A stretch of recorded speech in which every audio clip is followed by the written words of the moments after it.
What about Afghanistan? Are you pleased to see the Taliban back in control in Afghanistan? Were you pleased to see the West defeated? Mark, Afghanistan, there was never going to be a military solution. Anyone who knows the history of Afghanistan, and the British above all, have experienced 3 wars in Afghanistan. The 3 times they've gone into Afghanistan in the 19th century, twice in 19th and once in the 20th century. There was never going to be a military solution. People like us who kept saying that you will not solve Afghanistan problem by bombing them or sending your military, we were called pro-Taliban. People like us were always talking about how would there be people in Afghanistan. For 40 years, they've been suffering. Mark, this is not a football match, whether you're on one side or the other. When there are problems there, the country that suffers most is Pakistan. Because we already have 3.5 billion Afghan refugees there. You said the chains of slavery had been broken in the country. When the Americans left and the British, what did you mean by that? It was deliberately distorted. I was speaking in Urdu. I was talking about getting rid of mental slavery. We still have the colonial education system with elite is taught in English medium. We had first time in our history had one syllabus for everyone.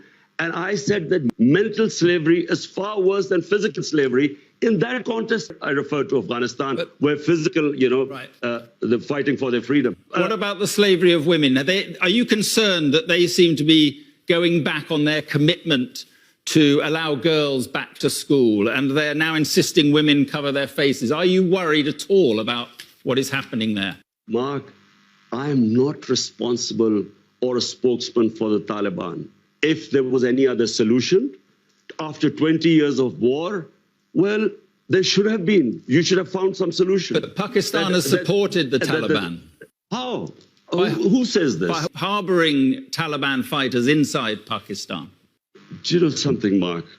There is so much propaganda and ignorance about this whole Pakistan-Afghanistan situation.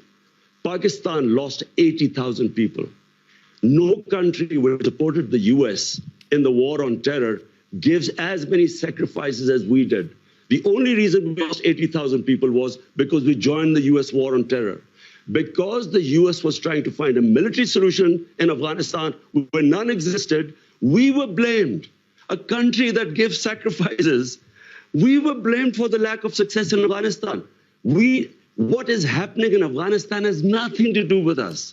The fact is that a war in Afghanistan meant 5 million refugees at the beginning in the 80s. We have 3.5 million refugees. We had what were the Pakistan Taliban who were fighting against our state. We still have terrorism as a result of participating in the US war. For Pakistan to be blamed, there are 3.5 million refugees. Mark, how do you stop? How do we know who would go across and be with the Taliban? So Pakistan fenced, first time we fenced our border. There was open border before. So now 3.5 years, we have fenced the border. But please do not blame Pakistan. Pakistan is the collateral damage of Afghanistan. Okay.